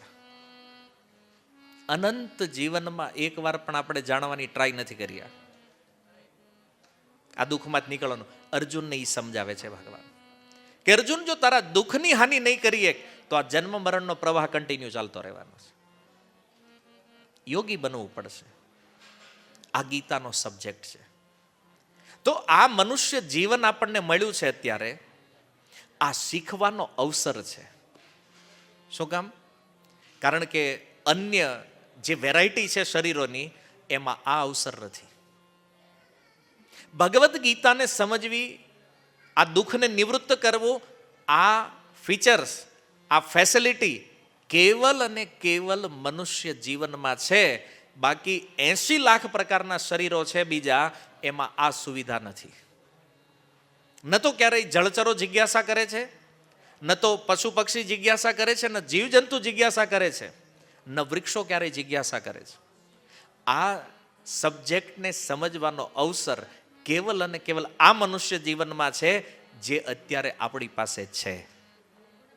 સૌથી બેસ્ટ ચાન્સ છે અત્યારે કે જો ભગવદ્ ગીતા શીખી લેશું તો આ દુઃખમાંથી આપણે નિવૃત્ત થઈ જશું. જન્મ મૃત્યુ જરા વ્યાધિનું દુઃખ નિવૃત્ત થશે. અને જો આ કળા ન શીખ્યા તો ફરીથી પાછું જન્મ, પુનરપી જનનમ પુનરપી મરણમ. અને જન્મ થયો છે તો મરવું તો પડશે. પાછો જન્મ, પાછું મૃત્યુ, અને આ ક્રમ ચાલતો રહેશે. એટલા માટે ભગવાન કહે છે આ મનુષ્ય જીવન જે છે ને, આનો લાભ ઉઠાવો. અનુભવ નથી આ સંસારમાં દુઃખનો આપણને. એનો અર્થ શું છે કે એ ભોગોના માર્ગ ઉપર આપણે, અથવા એ માર્ગ ઉપર આપણે ચપ્પલ પહેરીને હાલ્યા છીએ અત્યાર સુધી, એટલે અનુભૂતિ નથી દુઃખની. પણ દુઃખ તો આવવાનું છે. કોઈ વ્યક્તિ કે નહીં અમારા જીવનમાં આવું કાંઈ છે જ નહીં, તમે ભલે વારી ઘડીએ કીધા કરો દુઃખ આવશે. શું દુઃખ છે? આપણે જન્મ લીધો એ જ મોટું દુઃખ છે. ગીતા પહેલું દુઃખ એને કહે છે. બીજું દુઃખ શું છે? બોલે મોટા થઈએ છીએ, અર્થાત જરા ધીરે ધીરે ધીરે ધીરે મૃત્યુ બાજુ ગતિ કરી રહ્યા છીએ. આપણે પ્રતિદિન આપણા આયુષ્યમાંથી સમય કપાઈ રહ્યો છે, વૃદ્ધાવસ્થા બાજુ આપણે જઈ રહ્યા છીએ. આને જરાવસ્થા, આ દુઃખ છે. બીજું. ત્રીજું, રોગ નહીં ચાહવા છતાં આપણને આવે છે, આ ત્રીજું દુઃખ છે. અને ચોથું, મૃત્યુ, જે આપણે ક્યારેય નથી ચાહતા છતાં એ આવવાનું છે, એ પરમ સત્ય છે. આ દુઃખ છે. પણ આની ઉપર ક્યારેય વિચાર જ નથી કર્યો આપણે. કેમ? કારણ કે આજ સુધી આપણે એ માર્ગ ઉપર ચપ્પલ પહેરીને હાલ્યા છે, એટલે નથી ખબર પડતી. બાકી આપણે શું છે, મરતા નથી જોયા લોકોને? અરે મરવાની વાત છોડો, કેટલાયને આપણા હાથે અગ્નિ આપી છે શમશાનની અંદર, છતાં આપણને ક્યારેય સમજાણું નહીં કે એક દિવસ આપણે અહીંયા જ જવાનું છે. નથી સમજ. અને કદાચ સ્મશાનમાં હોય ત્યારે એવું લાગે થોડું થોડું જ્ઞાન થાય, ક્યારે ચિતામાં કોઈને બળતા જોવે ને ત્યારે થોડું જ્ઞાન થઈ જાય કે આ જ દશા છે, પણ પાછા આવીને પાછા એ જ કાંડ કરવામાં લાગી જવાનું. ત્યાં હતા ને ઓલું ભૂલાઈ જાય કે આપણે જવાનું છે. કેમ? પાછા આવી ગયા ને. સ્મશાનને હકીકત કોઈ દી બાઉન્ડ્રી ન હોવી જોઈએ, દિવાલ. શું કામ? કોઈ પણનું શવ બળતું હોય ને જ્યારે ત્યાંથી નીકળ્યું ત્યારે યાદ આવે કે આ આપણું અંતિમ ડેસ્ટિનેશન આ છે, એટલે કેટલી માથાકૂટ ક્યાં કરવી ને એ ખબર પહેલા પડી જાય. અને આટલું જો સમજાઈ જાય ને તો ક્યારેય કોઈને નહીં કહી કે ભાઈ ભગવદ્ ગીતા મારે શું કામ વાંચવી જોઈએ. એટલે વાંચવાની કે આ દુઃખ છે, એને ભલે આપણે જાણતા હોય કે ન જાણતા હોય એ આપણો પ્રોબ્લેમ છે, પણ એ દુઃખની અસર તો જીવનમાં છે જ. આ નથી ખબર એ વાત જુદી છે, પણ દુઃખ ભયા થોડી ગયા છે. આપણે એમ કે મને નથી ખબર દુઃખ શું છે, તો શું એ દુઃખ આપણને દુઃખી નથી કરતા? નિશ્ચિત કરે છે. આમાં કાંઈ આપણે કોઈને કહી દેવાથી કે આ બધા સિદ્ધાંતોથી મોઢું ફેરવી લેવાથી કામ થોડી બનવાનું છે. તમે એમ કે હું ગીતાને માનતો જ નથી તો મૃત્યુ છોડી દે. કોઈ એમ કે હું ભગવાનમાં જ નથી માનતો તો બચી જાઓ મરવાથી. આ જે દુઃખ છે ને આની ઉપર આપણો કોઈ કંટ્રોલ નથી. અને આપણું જેટલું લોજિક છે, આપણી જેટલી બુદ્ધિ છે, આ બધાનો ઉપયોગ કરી લ્યો ને તોય આનો કોઈ માર્ગ નથી. છતાં દુનિયામાં લોકો કહે છે, વિરોધ ધર્મનો જ્યારે થતો હોય, ભગવાનના વિરોધમાં લોકો બોલતા હોય કે નહીં અમે નથી માનતા ને આમ ને તેમને બધું, તોય તમે કરી શું લેશો દુનિયામાં? મેન વાત તો એ છે. રોગથી બચી જશો કે આ દિવસે ને દિવસે જે આયુષ્ય વધી રહ્યું છે એનાથી બચી જશું, કે આવવા વાળું જે મૃત્યુ છે એનાથી બચી જશું? અને જન્મ ઉપર તો આપણો કંટ્રોલ જ નથી. આ વાત એટલી સત્ય છે. અને જો જન્મ ઉપર કંટ્રોલ હોત તો તમને શું લાગે છે આપણે અહીં વરાછામાં આવ્યા હોત? આપણને જો ઉપરથી ચોઈસ મળી હોત ભાઈ તમારે ક્યાં જન્મ લેવો છે કયો, તો આપણે વરાછાને એડ્રેસ આપ્યું હોત, યોગી ચોકનું આપ્યું હોત? નથી ભાઈ. જન્મમાં તો આપણી ચોઈસ પહેલેથી નથી. અને બાકી રહી આ 3 વસ્તુ, એમાં 2ની અનુભૂતિ છે ને 1 આવવાનું છે ફ્યુચરમાં. કોઈ વસ્તુ આપણા કંટ્રોલમાં નથી. એટલા માટે ભગવાન કહે છે કે અર્જુન, દુઃખ તો આવવાના છે, સંસારમાં છીએ ત્યાં સુધી, પણ યોગી બનવાનો ફાયદો એ છે કે આ દુઃખને કેવી રીતે દૂર કરવું એ સમજવાનું છે તારે. તો પછી આ સંસારમાં વાંધો નહીં આવે તને. કારણ કે ભૂખ હોય ને તો જ ભોજન કામનું છે. 56 ભોગ હોય થાળીમાં આમ સજાવીને આપી દે અને કે લ્યો પ્રસાદ, પણ ઓલો કે ભૂખ તો હોવી જોઈએ ને ભાઈ. ભૂખ મહત્વપૂર્ણ છે. ભૂખ વગર કાંઈ થાય નહીં. એમ કોઈની અંદર જિજ્ઞાસા જ નથી ભગવદ્ ગીતા પ્રત્યે. અને તમે એને કહો કે નહીં તું ગીતા સાંભળ ને ગીતા વાંચ, બોલો શું કરે? પણ એની અંદર જાય એવું કંઈક હોવું જ જોઈએ ને. એની કોઈ ઈચ્છા જ નથી, જિજ્ઞાસા જ નથી, તો એ થોડું ગીતાને સમજવાનો છે. ભૂખ ભોજન માટે જેમ જરૂરી છે એમ જ્ઞાન માટે જિજ્ઞાસા જરૂરી છે. એટલે આપણું વેદાંત સૂત્ર કહે છે અથા તો બ્રહ્મ જિજ્ઞાસા. ઈચ્છા હોવી જોઈએ આપણી અંદર કે આ દુઃખમાંથી મારે નિવૃત્ત થવું છે. આ ભગવદ્ ગીતા સમજાવે છે. ગીતાનો પ્રતિપાદ્ય વિષય આ છે. સમાજની અંદર સ્વીકાર કરતા આપણને શરમ આવે કે હું દુઃખી છું એમ કોઈ કહીએ કે ભક્તો હોય તો કે ના ના બહુ દુઃખ છે, કષ્ટ છે. હવે એ નથી કહેતા. શરૂ કે નવા હોય ત્યારે પ્રભુજી બહુ દુઃખ છે, બહુ દુઃખી છે, એટલે જ ભજનમાં આવ્યા. પણ 2-5 વર્ષ વહી જાય ને પછી એ કે નહીં બહુ મજા જ છે. એ સેટ થઈ જાય માયામાં પછી હરખા. શરમ લાગે કોઈને. મારે કેમ કેવું ઓલાને હું દુઃખી છું એમ? ઓડી મર્સિડીઝમાં આટા મારવીને કેમ કેવું હું દુઃખી છું? આવું કહેતા શરમ લાગે છે લોકોને. એને પણ જુઓ, ભક્તમાં પણ ભક્તિનો જે જ્ઞાની છે, મતલબ જે ભક્તિ યોગને જાણે છે અને જે ભક્તિ યોગ ઉપર ચાલે છે, અને એક બીજો ભક્ત જ છે પણ અજ્ઞાની છે, આ બેયમાં બહુ મોટું અંતર છે. મેં પહેલા કીધું એમ, તમે ધોતી કુર્તા પહેર્યો, તિલક ને માળા એટલે તમે ભગત જ. તે દુનિયામાં નીકળો બધા પ્રણામય કરે, ઓહ આ પ્રભુજી છે. હવે જાય ઘણી વાર તો બિચારા મારે હારે કોક હોય ને તો એને પ્રણામ કરે, તો એટલે ભગત મને કે પ્રભુજી તમારે હારે અમ નહીં આવડા, મને ધોતી પહેરી એટલે કરે જ ભાઈ. ને તું પેન્ટ શર્ટમાં હોય તો કોઈ તન પગે નહીં લાગે એને. આવું આપણે જોયું છે એમ કે ભાઈ વેશને પ્રણામ છે, લોકો વેશને પ્રણામ કરે છે.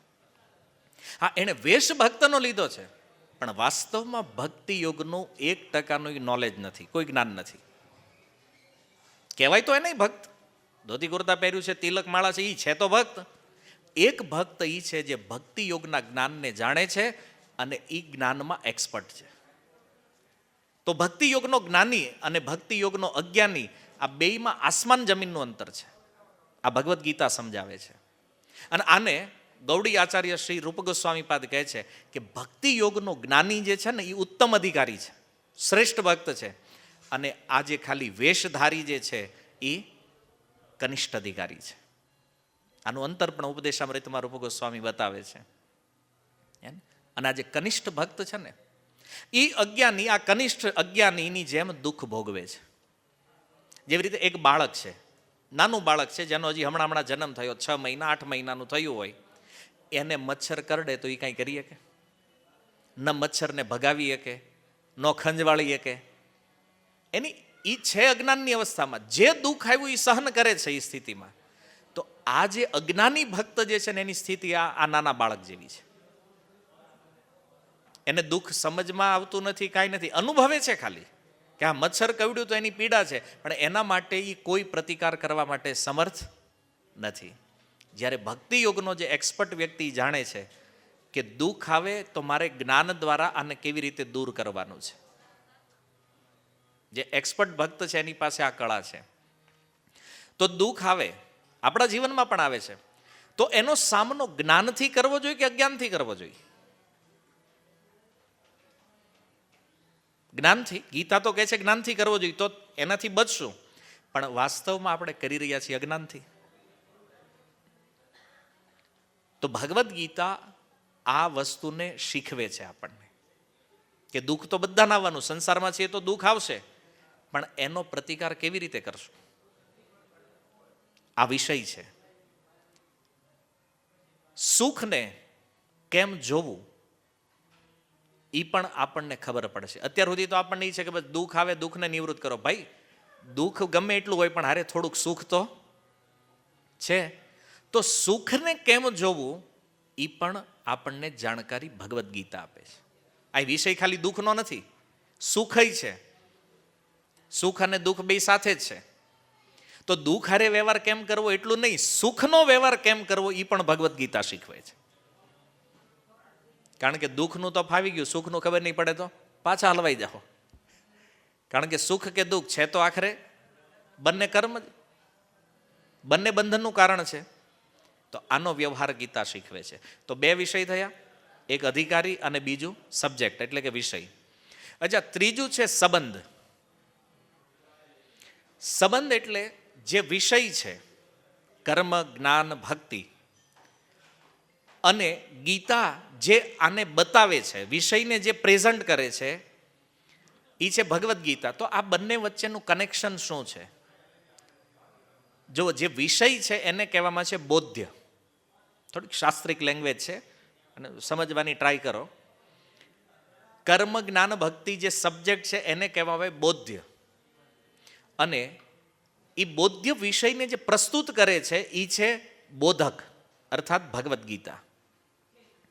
તો આ બંનેનું કનેક્શન જ્યારે સમજમાં આવે, આ ભાવથી જોડાયેલો સંબંધ છે. તો આ સંબંધ તત્વને ભગવદ્ ગીતા પ્રકાશિત કરે છે કે કર્મયોગ શું છે, જ્ઞાનયોગ શું છે, ભક્તિયોગ શું છે, અને આનું પાલન કરી અને જીવ કેવી રીતે આ સમસ્યાઓમાંથી બહાર નીકળી શકે.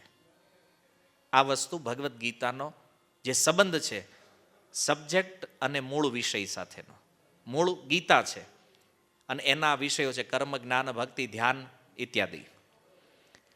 અને ચોથું તત્વ છે પ્રયોજન. પ્રયોજન એટલે સાર, જે પ્રાપ્ત કરવાનું છે. તો ભગવદ્ ગીતા આપણે વાંચી, ભગવદ્ ગીતા અનુસાર આપણે જીવન જીવતા થયા તો આપણને મળશે શું?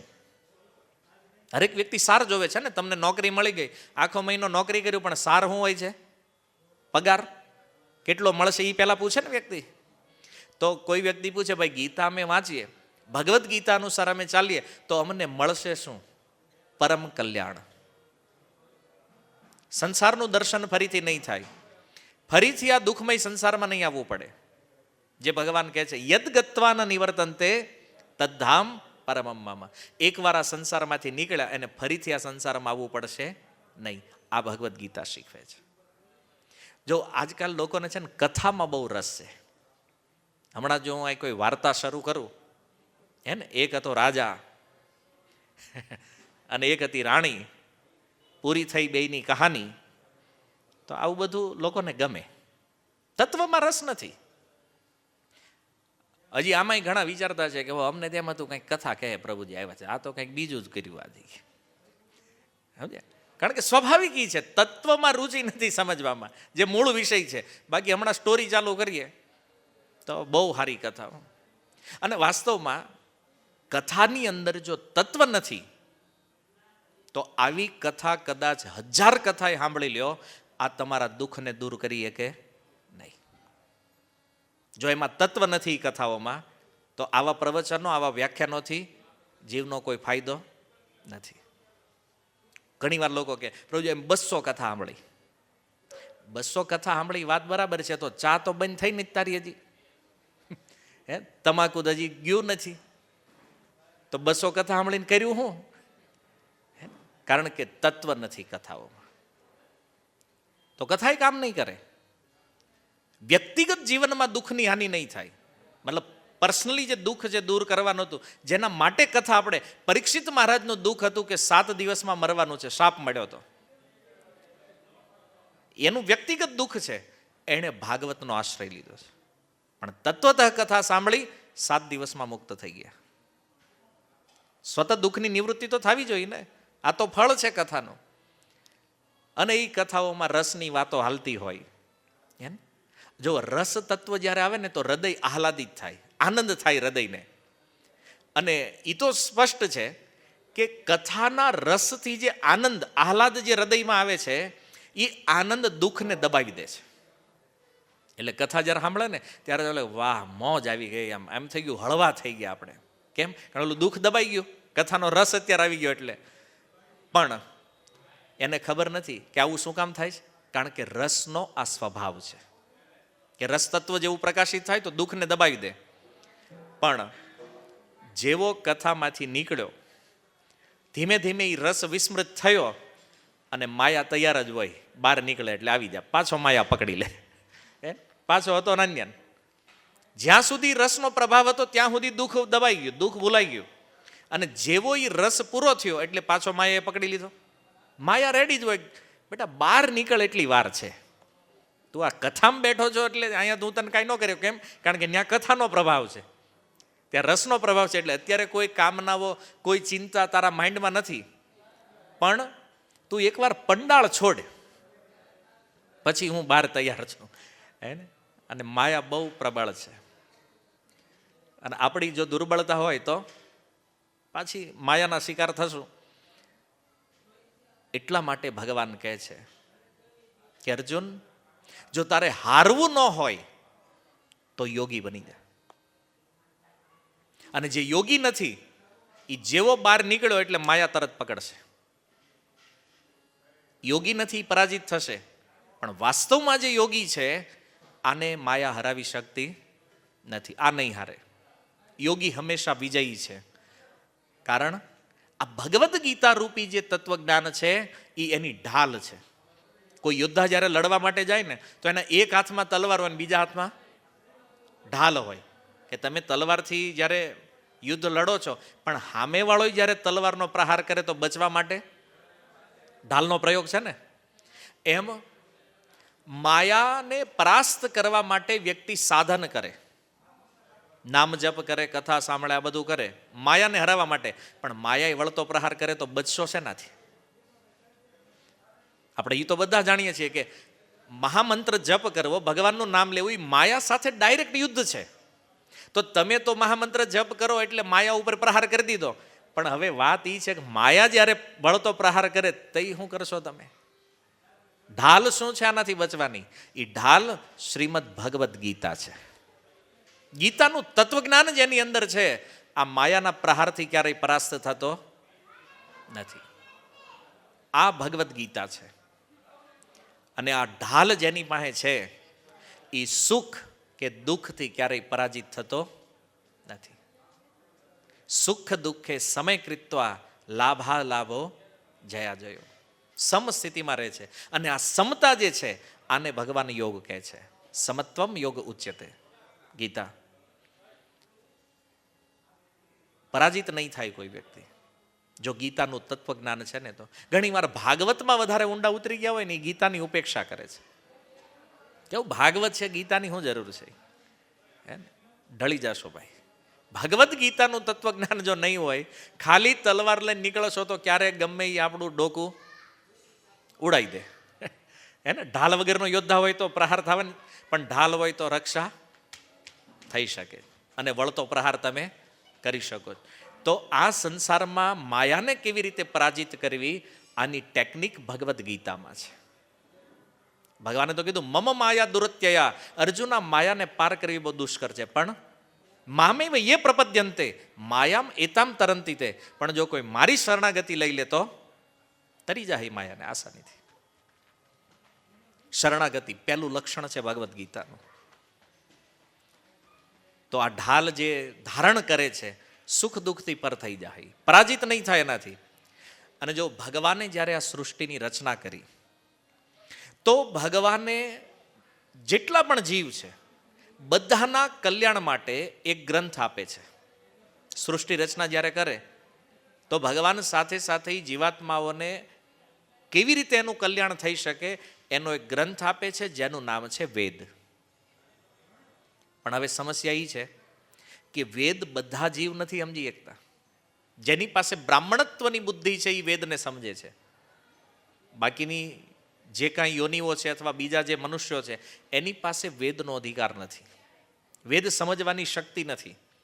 તો આવા લોકો માટે હવે વિચારો, પશુ પક્ષી છે, કીટ પતંગ છે, આ બધા શરીરો છે ને આ સંસારની અંદર. અને અહીંયા કોઈને એમ કહેવામાં આવે કે આમાંથી કેટલા લોકો આવતા જન્મે ઝાડવા બનવા માગે છે? હાથ ઉપર કરો. કોને પશુ પક્ષી બનવું છે? કોને મચ્છર મકોડા કીડા મકોડા બનવું છે? કોઈ રેડી છે? બધા ના પાડે છે. આમાંથી એક નહીં. તો હવે આ નહીં બને એવું જ નથી, કારણ કે આપણામાંથી જ ગયેલા જીવ છે આ બધા જે અત્યારે દેખાય, પશુ પક્ષી છે કે વનસ્પતિ છે કે XYZ, બધા એ કાંઈ બીજેથી નહીં થાય, આપણામાંથી. જે ક્યારેક મનુષ્યો હતા એ પાછા એમાં ગયા. કેમ? તો આપણી નજર સામે છે આ બધી યોનિઓ. બીજું, આ બધા શરીરો જે છે એ પણ અજ્ઞાનમાં દુઃખ ભોગવે છે. ભલે વનસ્પતિમાં અજ્ઞાન છે પણ એ દુઃખ તો ભોગવે છે, પશુઓમાં અજ્ઞાન છે એ દુઃખ તો ભોગવે છે, આ બધા શરીરોમાં દુઃખ છે. તો કહેવાનું તાત્પર્ય એ છે કે મનુષ્ય જીવનની અંદર જ આ સુવિધા છે કે આ જ્ઞાનને આપણે સમજી શકીએ. નહીતર તો આપણે કહીએ છીએ ને, ભેંસ આગળ ભાગવત. કહેવત છે ને કે ભેંસ આગળ તમે હાથ દી ભાગવત કરો, ભેંસને શું ફરક પડે? નહીં પડે. કેમ કે એ યોનિઓમાં જ્ઞાનથી કોઈ મતલબ જ નથી. આ જ્ઞાનનો મતલબ કેવલ મનુષ્યને છે. અને એક કોઈના મનમાં પ્રશ્ન થાય કે તો આપણે મનુષ્ય બન્યા ને એ બધા આમ છે, આવું કેમ છે? એને કેમ મતલબ નથી? કારણ કે એ એના કર્મના કારણે યોનિઓ ભોગવે છે. એણે જે પાપ, કારણ કે વેદમાં લખ્યું હતું એ પ્રમાણે કર્મ એણે નથી કર્યું, જેને આપણે પાપ કહીએ છીએ. પાપના કારણે આ બધા શરીરો મળ્યા છે. કોઈ વનસ્પતિ બન્યા છે, કોઈ પશુ પક્ષી બન્યા છે, કોઈ કીટ પતંગ બન્યા છે. એ પાપ કર્મના, પાપ યોનિના કારણે છે. અને કર્મ અનાદિ છે. એટલા માટે તો પછી એનો ચાન્સ શું છે?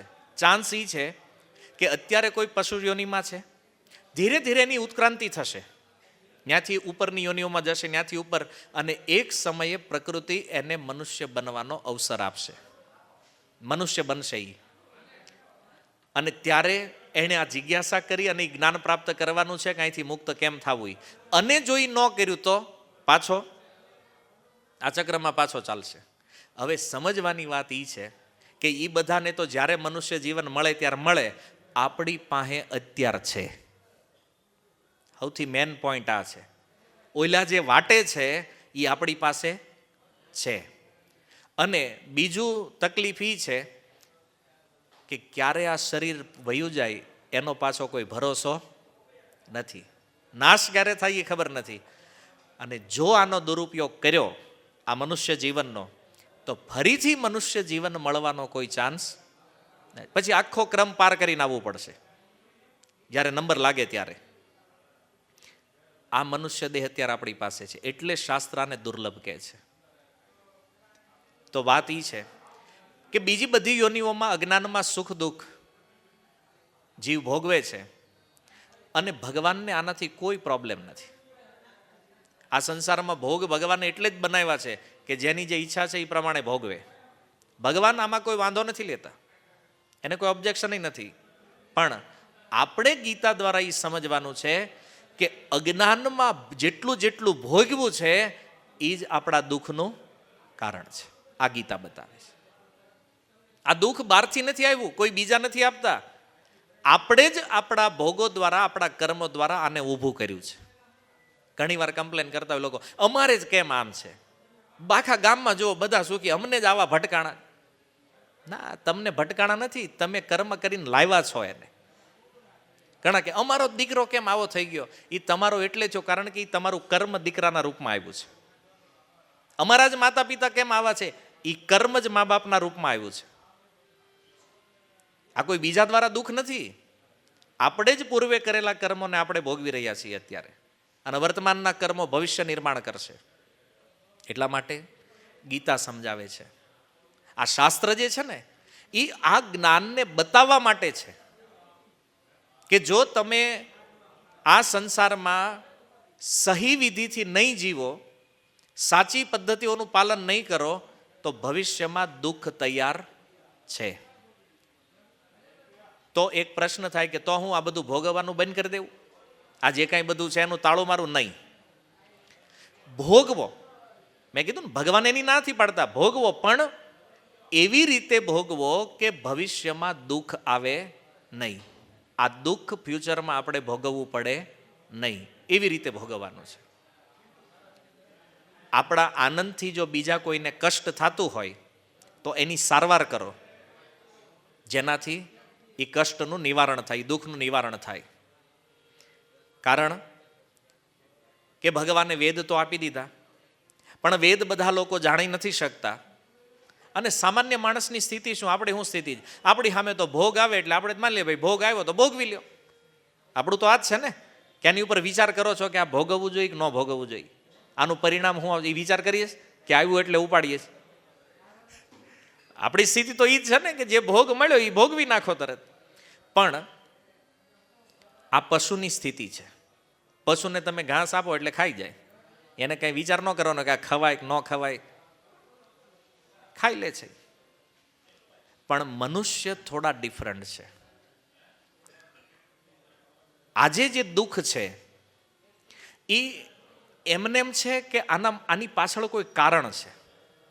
આની ઉપર વિચાર કરવો જોઈએ. આજે જો આપણને એવું લાગે આપણી સ્થિતિ દુઃખમાં છે, તો આ દુઃખ એમનામ આવી ગયું છે કે આની વાહે કોઈ કારણ છે? આની ઉપર વિચાર કરવો જોઈએ. તો વેદ બધા લોકો નહોતા જાણતા, એટલા માટે વેદવ્યાસજીએ શું કર્યું? મહાભારતની રચના કરી. અને એ મહાભારત ગ્રંથ જે છે એનો પણ સાર જે છે એ છે ભગવદ્ ગીતા. અને જે કહે છે, ઘણા લોકોને તમે કહો ગીતા વાંચવા માટે, તો આપણા ભારતમાં તો એક અદ્ભુત જવાબ મળે. ગમે ત્યાં જાઓ તમે, એવું ખાલી ગુજરાતની વાત નથી, આખા ઇન્ડિયામાં કોઈ પણ સ્ટેટમાં જઈને લોકોને એમ કહો ને, આલ્યો ને ભગવદ્ ગીતા, અમને આવડે છે. શું કે અમને આવડે છે? તો આપણને એમ થાય કે આ ક્યારે શીખ્યા એવા છે. આપણે આટલા વર્ષોથી વાંચવી તો હજી એમ નથી કે આપણને ગીતા આવડે છે. ઓલાને પહેલી વાર તમે ગીતા બતાવો તો એમ કે અમને આવડે જ ગીતા. તો એવા જેટલા લોકો છે એમ કે છે કે અમને ગીતા આવડે છે, એને પૂછો દુઃખ ગયા જીવનમાંથી? પૂછો એવા વ્યક્તિઓને, દુઃખ વયા ગયા છે? જેના જીવનમાંથી દુઃખ નિવૃત્તિ થઈ ગઈ છે એ કહી શકે મને ગીતા આવડે છે. બાકી જેના જીવનમાં દુઃખ દેખાય છે એનો સીધો અર્થ એ છે કે આને કાંઈ આવડતું નથી. ખાલી કોઈની સામે બોલી દેવી કે અમને ગીતા આવડે છે, એમ આવડી ન જાય. પણ આ તો શું છે કે ભગવદ્ ગીતા ન વાંચવી હોય, ન લેવી હોય એટલે એમ કહી દે કે અમને આવડે છે. આવડતું ભલે ને કાંઈ ન હોય, એક શ્લોકય વાંચતા ન આવડતો હોય તોય કહી દે નહીં અમને આવડે છે. પણ વાસ્તવમાં ગીતા આવડવું એટલે શું? દુઃખની નિવૃત્તિનો જે ઉપાય છે અથવા દુઃખ નિવૃત્તિની જે કળા છે એ આવડે, એનો અર્થ છે કે આપણને ગીતા આવડે છે, આપણે ગીતા સમજીએ છીએ. પ્રીતિ સંદર્ભ શ્રી જીવ ગોસ્વામી એક સુંદર વાત કહે છે કે પુરુષ પ્રયોજનમ તાવત સુખ પ્રાપ્તિ દુઃખ નિવૃત્તિશ્ચ. પુરુષ પ્રયોજનમ, મનુષ્યનું પ્રયોજન આ સંસારમાં શું છે? સુખ પ્રાપ્તિ, સુખ મળે, અને દુઃખની નિવૃત્તિ, દુઃખ વયું જાય. આ બે જ ચાહો છો કે બીજી કઈ ડિમાન્ડ છે તમારી? આ જ વસ્તુ છે ને, સુખ મળે અને દુઃખ જાય.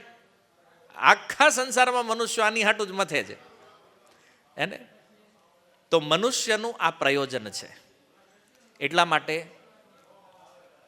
જો દુઃખની નિવૃત્તિ આપણે કરવી હોય અને વાસ્તવમાં સુખની પ્રાપ્તિ કરવી હોય તો આપણે એ સમજવું પડશે કે ભગવદ્ ગીતામાં આનો ઉપાય છે. તો આ ભગવદ્ ગીતાને આપણે વાંચવી પડશે. અને સીધી વાત છે કે ખાલી વાંચવાથી પણ ગીતા સમજમાં આવતી નથી. તો આ ભગવદ્ ગીતાને યોગ્ય ભક્તો પાસેથી સાંભળવી પડશે. ભક્તિ યોગના જે એક્સપર્ટ વ્યક્તિઓ છે એની પાસે જઈને આ શીખવું પડશે. તો આપણા જીવનમાં પણ દુઃખની નિવૃત્તિ થશે અને સુખની પ્રાપ્તિ થશે. આ વિષય કમ્પ્લીટ ગીતામાં ચર્ચા થઈ છે.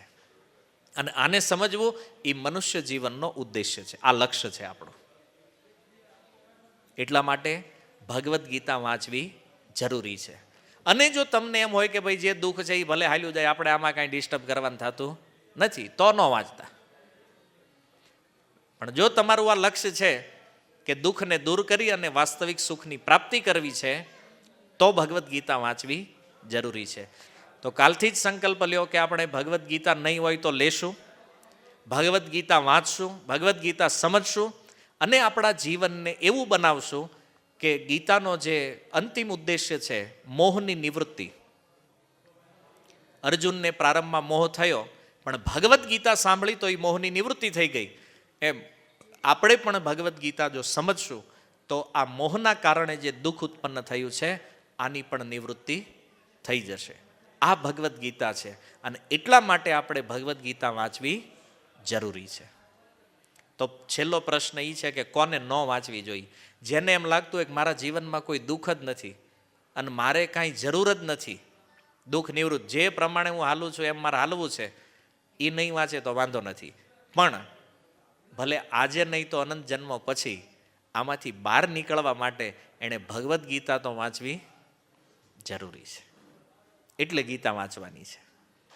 તો ભગવાને આ સુંદર મહાન વિજ્ઞાન એ કુરુક્ષેત્રની યુદ્ધભૂમિ ઉપર અર્જુનને જે ઉપદેશ કર્યો છે, આ ઉપદેશ વાસ્તવમાં અર્જુન માટે નથી.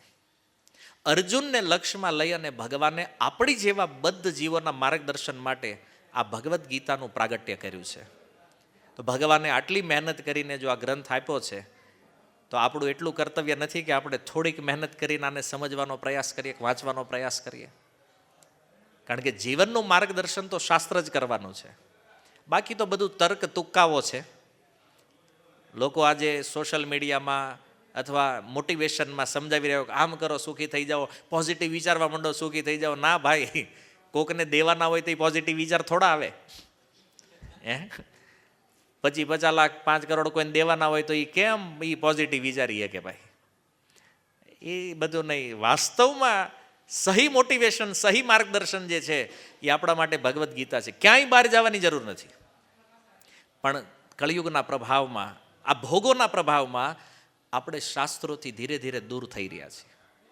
અને તમે રિસર્ચ કરીને જોઈ લો કે જ્યારથી આ શાસ્ત્રોથી દૂરી આવીને ત્યારથી આપણા જીવનમાં દુઃખ વધારે પ્રમાણમાં પ્રારંભ થઈ ગયા છે. વધારે પ્રમાણમાં દુઃખની અનુભૂતિ થવા માંડી છે. કેમ? કારણ કે સાચું માર્ગદર્શન જ્યાંથી મળે છે એ રસ્તો જ આપણે બંધ કરી દીધો છે. ભારત વર્ષમાં જન્મ લીધો છતાં આપણે એ પૂછીએ છીએ ગીતા હું કામ વાંચવી? હા, અમેરિકા વાળો પૂછે તો સમજાય, યુરોપ વાળા પૂછે તો સમજાય કે ભાઈ ગીતા હું કામ વાંચવી. ભારત વાળા પૂછે ગીતા હું કામ વાંચવી જોઈએ? તો વિચારો, આપણું ધર્મના દ્રષ્ટિ અને માનસિક સ્તરથી આપણું કેટલું પતન થયું છે. એટલા માટે વાસ્તવમાં જો આપણે પોતાને સનાતની માનીએ છીએ, સનાતની હિન્દુ માનીએ છીએ, તો આ શાસ્ત્રોનો અભ્યાસ, આની જાણકારી આપણું પરમ કર્તવ્ય છે. કેમ? આપણા જીવનની બધી સમસ્યાઓનું સમાધાન આ ગ્રંથોમાં છે. એટલા માટે ગીતા આપણે વાંચવાની છે. તો આપ સર્વને પ્રાર્થના છે કે આ સત્સંગ, આજનો જે વિષય છે, શું કામ ગીતા વાંચવી? એટલા માટે કે જીવનની સફળતા આમાં છે. અસલી સફળતા છે દુઃખની નિવૃત્તિ થઈ જવી અને વાસ્તવિક સુખની પ્રાપ્તિ થવી. હરે કૃષ્ણ. શીલ પ્રભુપાદ કી. નિતાય ગૌર પ્રેમાનંદે.